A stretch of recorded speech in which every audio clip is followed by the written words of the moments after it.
बुरी यादों के साथ विदा हो रहा है वर्ष 2020 और इसके बाद 2021 की शुरुआत एक नई उम्मीद, एक नया सवेरा, एक नया बिहान यहाँ आजमगढ़ के लोगों के लिए निश्चित तौर पर लेके आएगा। नए वर्ष में आजमगढ़ के सपनों को, आजमगढ़ की उम्मीदों को पंख लगेगा और उनके सपने उड़ान भर सकेंगे। और इसको कुछ यूँ कहें तो संभवतः 2021 में यहाँ के लोग हवाई सेवा का भी आनंद ले सकेंगे। प्रशासनिक अधिकारियों का प्रशासनिक अमले की माने तो 2021 में आजमगढ़ से हवाई सेवा शुरू हो सकेगी। रीजनल कनेक्टिविटी की जो स्कीम है सरकार की, उसके तहत यहाँ के लोगों को ये सुविधा मिलेगी। इसके अलावा बेहतरीन सड़कें, कुछ नए पुल और बहुत कुछ है। आजमगढ़ मंडल मुख्यालय समेत इसके तहत आने वाले तीनों जिलों में नए साल के इस 2021 में तो हम इस जानेंगे कि क्या कुछ यहाँ के लोगों को मिलेगा। इस पूरे मसले पर हमने नेशनल कवरेज में उसमें विस्तार से मंडलायुक्त विजय विश्वास पंत जी से बात किया है और उन्होंने बताया यहाँ की नई योजनाओं, नई परियोजनाओं के बारे में जो अपने मूर्त रूप पे अपने अंजाम तक पहुँचेगी इस नए साल में। तो देखिए हमारे साथ ये पूरी बातचीत और पूरे हमारे जितने सब्सक्राइबर हैं उनको, हमारे चैनल को देखने वालों को, सभी लोगों को नव वर्ष की ढेर सारी शुभकामनाएं। 2020 अब जाने को है एक बुरी याद के साथ। इस साल पूरा देश, या यूं कहिए कि वैश्विक रूप से कोरोना महामारी से भारत समेत तमाम देश जूझते रहे और अब जैसे जैसे साल अंत हो रहा है, ये उम्मीद की जा रही है कि इस महामारी का अंत तो हो कि ना हो, ये तो अभी आगे की बात है, लेकिन इसके क्योरनेस की ओर जो गवर्नेंस है वो काम कर रही है। और आने वाले साल में जो 2021 की शुरुआत होगी नए बिहान, एक नए शुरुआत, नई उम्मीद के साथ, उसमें सबसे बड़ा जो चैलेंज होगा वो कोरोना के वैक्सीनेशन को लेकर ही होगा, ऐसा माना जा रहा है। और इसके लिए भारत सरकार अपने स्तर पर तैयारियां कर ही रही हैं। और जो सरकार का जो चयन है निचले स्तर पर, जो ब्यूरोक्रेसी है वो उसको इम्प्लीमेंट करने के लिए अपना होमवर्क कर रही है। और ऐसे में आज हम उत्तर प्रदेश में हैं, पूर्वांचल में हैं और यहाँ के आजमगढ़ मंडल है। यहाँ पर इस वक्त मंडलायुक्त हैं विजय विश्वास पंत साहब, क्रिएटिव अफसर रहे हैं। उत्तर प्रदेश समेत पूर्वांचल के कई जिलों में उन्होंने डीएमशिप किया है, एक लंबा अनुभव है। तो आज उनसे बात करेंगे 2021 की शुरुआत में के लिए प्रशासन के सामने क्या चुनौती होंगी और क्या उनके दिल दिमाग में क्या प्लानिंग है, क्या वो सोच रहे हैं, कैसे इस पूरे सिस्टम को और स्मूथ करेंगे। सर, अब 2020 जाने को है और 2021 हमारे सामने आ रहा है। हम इस कोरोना से जूझते रहे, आप लोगों ने भी काफ़ी हद पूरा जोर लगाया प्रशासन ने इस कोरोना महामारी दौरान। अब 2021 की शुरुआत में ही वैक्सीनेशन जैसा एक बड़ा प्रोजेक्ट सामने रहेगा ग्राउंड फ्लोर पर, उसको इम्प्लीमेंट करना है, आम आदमी तक लगाना है। मैं आपसे जानना चाहूँगा, इस आजमगढ़ मंडल के तीनों जनपदों, क्या आपके दिमाग में इसका ब्लूप्रिंट है और कैसे इस पर आप काम कर रहे हैं? देखिए, इसकी एक बहुत ही स्टैंडर्ड और स्ट्रक्चर्ड इसकी एक ड्रिल, एसओपी जिसे कहेंगे, स्टैंडर्ड ऑपरेटिंग प्रोसीजर है, वो शासन ने तैयार कराया हुआ है। और ये विशेषज्ञों से राय लेके और उनके जो भी उनके एडवाइजर्स होंगे उसके तहत लगाया गया है। तो जो प्रथम चरण में जो हेल्थ वाले जो वर्कर्स हैं, हेल्थ से जुड़े हुए फील्ड के हैं, चाहे वो प्राइवेट के हों चाहे वो सरकारी के हों, उनको इसमें प्राथमिकता दी जाएगी। और पूरे मंडल में जो हमारा फिगर आता है करीब 34-35 हज़ार लोग करीब ऐसे आइडेंटिफाई करे गए हैं जिनको ये दी जाएगी। इसके लिए अलग अलग केंद्र बनाए गए हैं हर ज़िले में, क्योंकि सबसे ज़रूरी होता है किसी भी वैक्सीन के लिए, क्योंकि उसको एक टेम्परेचर से नीचे ही रखा जाता है। तो उसके लिए पहले एक हब बनाया जा रहा है हर ज़िले में, जहाँ पे आके वैक्सीन बनाई जाएगी, जो कि अंतिम चरण में उसके जो चीज़ें हैं फाइनल छोटी मोटी करने की, वो अंतिम चरण में वो तय कर दी गई हैं। उसके अलावा फिर उसके आप जो स्पोक्स रहते हैं, जो पहुंचाना जिस जगह पर रहेगा, केंद्र में विभिन्न केंद्र रहेंगे, जहाँ हर एक केंद्र में टारगेट करा गया है करीब 200 तक जो है लोगों को वैक्सीनेशन होगा। तो इसकी पूरी एक्सरसाइज कर दी गई है, इसकी ड्राई रन्स इसके कर लिए गए हैं। तो बस वैक्सीन के आने की देर है, संभवतः ये मेरे ख्याल से जनवरी में हमें वैक्सीन भी मिल जानी चाहिए।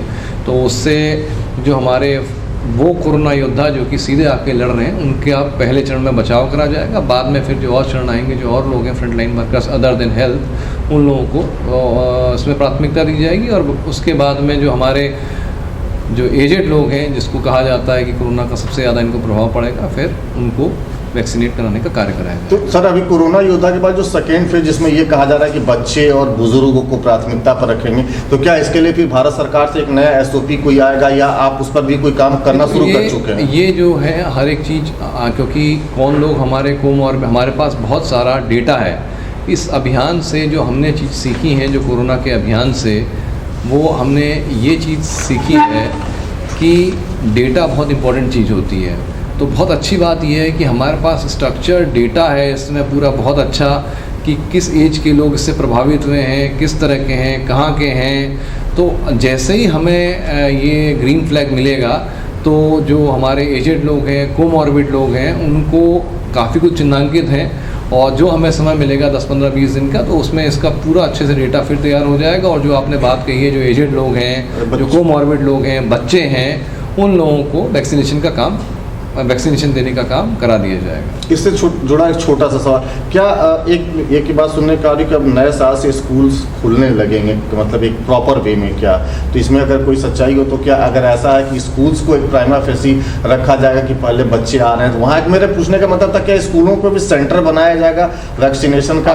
ये क्योंकि इसमें बहुत विशेषज्ञ लोग इसमें अपनी राय देते हैं और उसके बाद गवर्नमेंट पॉलिसी बनाती है। उसके बाद ही इम्प्लीमेंटेशन लेवल पे, जब राय देने के बाद पॉलिसी बन जाती है, उसके इम्प्लीमेंटेशन लेवल पे हम लोगों के पास आती है फील्ड में। तो जैसा आप मान रहे हैं, हो सकता है कि ये बात रहे, क्योंकि बहुत एक लंबा गैप हो गया है स्कूल में पठन पाठन का, तो यह संभावित है। और अगर ऐसा होता है तो उसके लिए भी हम लोग पूर्ण रूप से तैयार रहेंगे। मतलब आपका सिस्टम उस पर भी काम करने के लिए रेडी टू मूव में रहेगा? हाँ, क्योंकि हम लोग, हमारी मशीनरी एक बहुत ही कठिन ड्रिल इलेक्शन कराती है, तो वो भी एक वॉर की तरह, एक ड्रिल की तरह रहता है। तो और अभी सब लोगों ने मिल के, चाहे वो पुलिस विभाग हो, चाहे वो प्रशासन हो, चाहे कोई भी हो, तो कोरोना से लड़ाई लड़ी है और बहुत अच्छी लड़ाई लड़ी है। माननीय मुख्यमंत्री जी के उनके मार्गदर्शन में यूपी ने, और उन्होंने कठिन परिश्रम भी करा हुआ है माननीय मुख्यमंत्री जी ने। तो मेरा ये मानना है कि जब इस समय कोरोना में आप देख रहे होंगे यूरोप में, अमेरिका में अभी भी कितनी हालत ख़राब है, लेकिन और ये कहा जा रहा था कि हिंदुस्तान कोरोना से सबसे ज़्यादा प्रभावित देश होगा। और ये आपको अगर याद हो तो यही मीडिया में बात चल रही थी जून जुलाई में, यहाँ इतनी ज़्यादा कैजुअलिटी हो जाएंगी। तो अगर आप पॉपुलेशन वाइज डेटा देखें तो मेरे ख्याल से पर मिलियन पॉपुलेशन में कैजुअलिटी होने में सबसे कम देशों में भारत है। तो जब हम वो कर सकते हैं तो फिर हम ये भी करेंगे। सर, जब आप आए थे आजमगढ़ और यहाँ आपने मंडलायुक्त के तौर पर कार्यभार ग्रहण किया, उसके कुछ ही समय बाद आपने एक मीटिंग बुलाई थी, एक रिव्यू मीटिंग किया था कि आजमगढ़ मंडल में जितने 50 करोड़ से ऊपर की योजनाएं लंबित हैं, उसके लिए एक दिशा निर्देश जारी किया था। नया साल है, पिछले साल अगर कहा जाए तो कोरोना के चलते कामों के होने का जो स्पीड था वो भी थोड़ा स्लो ही हो चुका था। हर विकास कार्य पर भी उसका असर पड़ा। इस 2021 में आजमगढ़ मंडल वासी क्या अपेक्षा करेंगे, क्या है और कितना वो अचीव हो पाएगा? माननीय मुख्यमंत्री जी की प्राथमिकता वाले यहाँ पर बहुत सारे काम चल रहे हैं। पूरे मंडल की अगर बात करें तो करीब 1.5 दर्जन काम ऐसे हैं जो कि 50 करोड़ से ऊपर के हैं, और उनमें से जो हाईवे से जुड़े हुए काम हैं हमारे 7 काम हैं। और पिछले वर्ष आप जैसे कि जान ही रहे हैं कि कोरोना की दिक्कत आई थी, और उसके बाद जो यहाँ के लिए दिक्कत ये आई थी, इस बार अप्रत्याशित लंबी बारिश काफ़ी। और आप जिस तरह का मैंने यहाँ देखा, जिस तरह की यहाँ की मिट्टी है, ये पानी को बहुत हल्के एब्जॉर्ब करती है। आपने देखा होगा बहुत लंबे समय तक यहाँ पे पानी रहता है। तो उस वजह से काफ़ी प्रोजेक्ट को शुरू होने में दोबारा काफ़ी लंबा टाइम लगा। उसमें जो हमारे साथ हमारे ये हैं, बाकी हमारे कुछ पुल के बड़े प्रोजेक्ट्स हैं, कुछ प्रोजेक्ट बिल्कुल ख़त्म होने की स्थिति पे भी हैं। तो जैसे कि एक प्रोजेक्ट जो मेरे ख्याल से जो सबसे जल्दी जिसको हम सेवा में कर पाएंगे, वो है जनपद मऊ में लखनऊ बलिया मार्ग में 4 लेन की चौड़ीकरण व सुदृढ़ीकरण का कार्य है। चैनेज 285 से 316 का हमारे यहाँ पड़ता है। तो मेरा ये मानना है कि हम जनवरी के महीने में अंत तक इसको हमें जनता को सपोर्ट कर देना चाहिए, समर्पित कर देना चाहिए जनवरी फरवरी में। उसके बाद काफ़ी जो हैं हमारे ऑनलाइन हैं। तो मेरा मानना है कि आजमगढ़ मंडल में जो आने वाला समय है, आने वाला वर्ष है, इसमें काफ़ी हाईवेज़ मिलेंगे। और शासन की, माननीय मुख्यमंत्री जी की प्राथमिकताओं वाले एरिया में ये एक एरिया है। पूर्वांचल एक्सप्रेसवे के 3 यहाँ पे जो सेक्टर्स हैं वो यहाँ से गुजरते हैं, और तीनों सेक्टर्स आपको मेरा ये मानना है कि ये इस वर्ष में आपको मिल जाएंगे और बहुत अच्छे मिल जाएंगे। और मेरे हिसाब से एक तरफ का रूट जो है ये मार्च अप्रैल तक एक तरफ का रूट का मिल जाएगा, और संभवतः अब उसके कुछ टाइम बाद आपको ये तीनों में काम पूरा आपको मिलेगा। और सबसे एक जो नया काम आपको यहाँ मिलने वाला है, जो मुझे लगता है, ये आपका आजमगढ़ में आपका एयरपोर्ट है। और क्योंकि कोरोना से कुछ बाधित हो गया था, और मेरे को बहुत आशा है कि आपको जल्दी यहाँ से, और कोरोना से एविएशन सेक्टर थोड़ा डिस्टर्ब भी हो गया था, जैसे जैसे नॉर्मलसी हो रही है तो आपको कोई इम्पोर्टेंट सेंटर्स से आपको यहाँ से एयर कनेक्टिविटी शीघ्र ही आपको यहाँ से, बहुत बड़ी उपलब्धि होगी आजमगढ़ के लिए। तो मतलब ये उम्मीद करें कि 2021 में हवाई जहाज यहाँ से टेक ऑफ करेंगे। बिल्कुल जो है यहाँ से हवाई जहाज टेक ऑफ और लैंड भी करेंगे यहाँ पे दोनों चीज़ यहाँ पे करेंगे। इसके अलावा जो बहुत बड़े कार्य जो है यहाँ पे हो रहे हैं, पुल बनने के कार्य हो रहे हैं। पुल बनने के लिए, क्योंकि इस बार वही नदी में पानी काफ़ी ज़्यादा आने की वजह से जो है काफ़ी ज़्यादा उसका एरिया बढ़ गया था, तो पुल वाला कार्य भी अब जो है बिल्कुल फुल स्विंग पे है।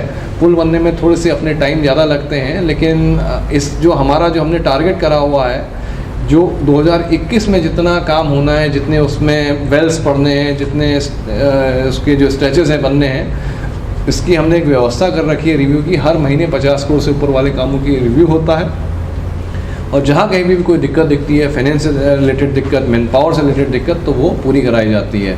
जो सबसे बड़ा काम मुझे जो लग रहा है आपको इस वर्ष यहाँ पे मिलेगा, जो पूर्वांचल की एक तरह से हर तरह से दिशा बदलने में जो मुझे लगता है एक स्तंभ होना चाहिए, और एक जो नई दिशा देने का जो है एक टॉर्च बीरर टाइप का जो कार्यक्रम रहेगा, वो आपका पूर्वांचल एक्सप्रेसवे चलना रहेगा। तो मेरा मानना है कि इससे यहाँ की पूरी यहाँ की इकनॉमी के अलावा हर तरह की समस्याओं का समाधान इस पूर्वांचल एक्सप्रेस से होगा, और सबको इंतज़ार भी है। और बहुत ही माननीय मुख्यमंत्री जी और शासन के जो शीर्ष अधिकारी हैं, CEO साहब हैं, वो इसकी सतत समीक्षा कर रहे हैं। आपने देखा होगा 3 बार यहाँ इसका हो चुका है, और कहीं भी उनको लगता है कि थोड़ी सी भी दिक्कत हो रही है खुद उसको मॉनिटर कर रहे हैं। जैसे बीच में एक यहाँ समस्या आ रही थी, ये बारिश होने की वजह से कॉन्ट्रैक्टर्स को मिट्टी नहीं मिल रही थी, तो इस बात का संज्ञान माननीय मुख्यमंत्री जी ने वहाँ पे लिया। फिर यहाँ के जिला प्रशासन के लोग, जितने अधिकारी हैं, DM को लगाया गया, और फिर उनको मिट्टी का इंतजाम कराया गया। तो इससे ये बात आपको मैं बस इतना बताना चाहता हूँ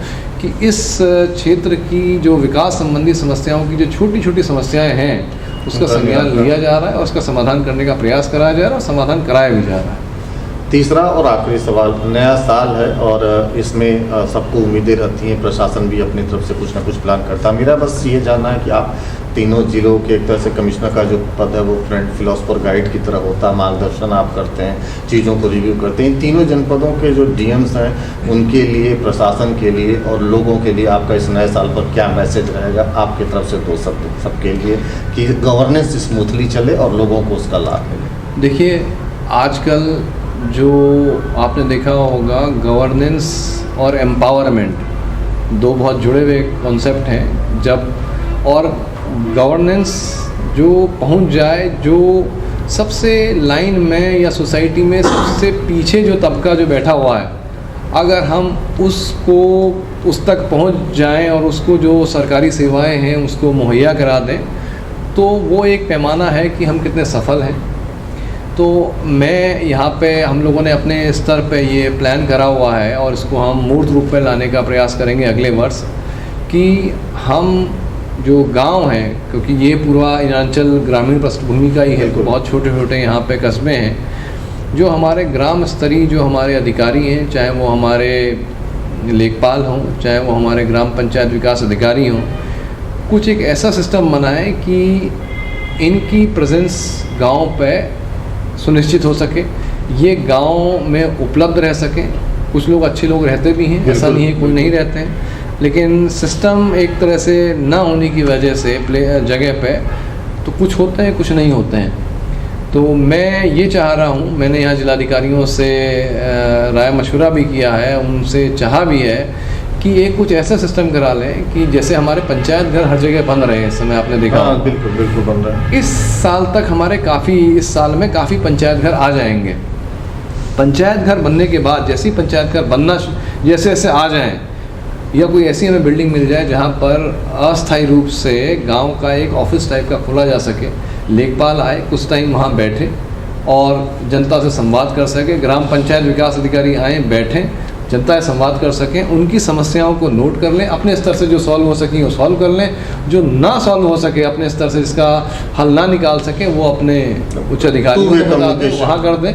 और उसके अलावा जो भी अधिकारी या जो वहाँ पे जो दौरा करें, इंस्पेक्शन करें, एडीओ लेवल से ऊपर के जो अधिकारी रहें वो गांव में जाएं, इंस्पेक्शन एक पुस्तिका बने रहे, वहाँ पे जो भी उनके कमेंट्स हैं, जो ऑब्जर्वेशन है, रिकॉर्ड कर लें, अच्छे या बुरे जो भी हैं। और फिर एक ये बात आ जाएगी कि हाँ, इतने लोगों ने गांव में भ्रमण करा, ये अच्छी बात, ये अच्छी चीज़ निकली, ये ख़राब चीज़ निकली। और मैंने यहाँ के आजमगढ़ में तो कम ग्राम भ्रमण किया है, लेकिन बलिया में काफ़ी ग्राम भ्रमण किया है क्योंकि मैं वहाँ का नोडल अधिकारी हूँ। मैंने ये पाया है कि अभी किसी तरह से वहाँ गांव में जो समस्याएं हैं उसका एक सिस्टम बनना, एक इस तरह का सिस्टम बनने की काफ़ी ज़्यादा आवश्यकता है। तो ये हम लोग इस प्रयास करेंगे आने वाले समय में इसका मूर्त रूप रहे।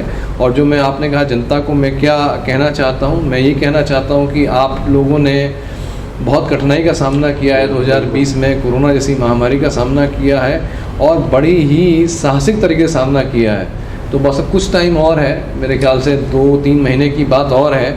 तो जो आपने अभी तक एक तरह से परसिवरेंस रखा हुआ है, संयम रखा हुआ है, यही और रखने की ज़रूरत है कुछ टाइम तक, और इसको बनाए रखें। जो माननीय प्रधानमंत्री जी कहते हैं फिज़िकल डिस्टेंस रखना और साथ में मास्क लगा के रखना, ये सब चीज़ों का पालन कुछ टाइम और करना है। अपने लिए नहीं करना है तो अपने घर वालों के लिए करना है, बड़े बूढ़ों के लिए करना है, बच्चों के लिए करना है। और फिर एक अच्छा समय आएगा। 2021 बहुत अच्छा रहेगा। जो 2020 मेरे ख्याल से सबसे खराब सालों में था, तो 2021 सबसे अच्छे सालों में से एक रहेगा। और एक आशावादी रहें, अच्छे रहें।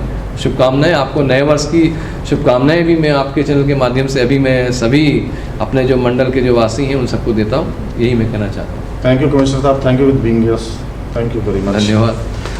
ये थे आजमगढ़ के मंडलायुक्त विजय विश्वास पंत साहब, जो हमें 2021 में आने वाले उस गुलाबी तस्वीर की थोड़ी सी झलक दिखा रहे थे कि यहाँ के लोगों की बहुत सारी उम्मीदें जो हैं वो पूरी होगी। हम उम्मीद करते हैं कि आने वाले वर्ष में जो बातें हुई हैं ये पूरी हो, या उसमें कम से कम उसका जो ज़्यादा से ज़्यादा हिस्सा है वो पूरा हो सके, और कहीं ये ना रह जाए कि तुम्हारी फाइलों में गाँव का मौसम बहुत गुलाबी। हम उम्मीद करते हैं कि फाइलों से निकल के हकीकत में भी वो गुलाबी मौसम मिलेगा और कमिश्नर साहब की अगुवाई में आजमगढ़ मंडल के तीनों जनपद अपने विकास कार्यों को पूरा कर पाएंगे।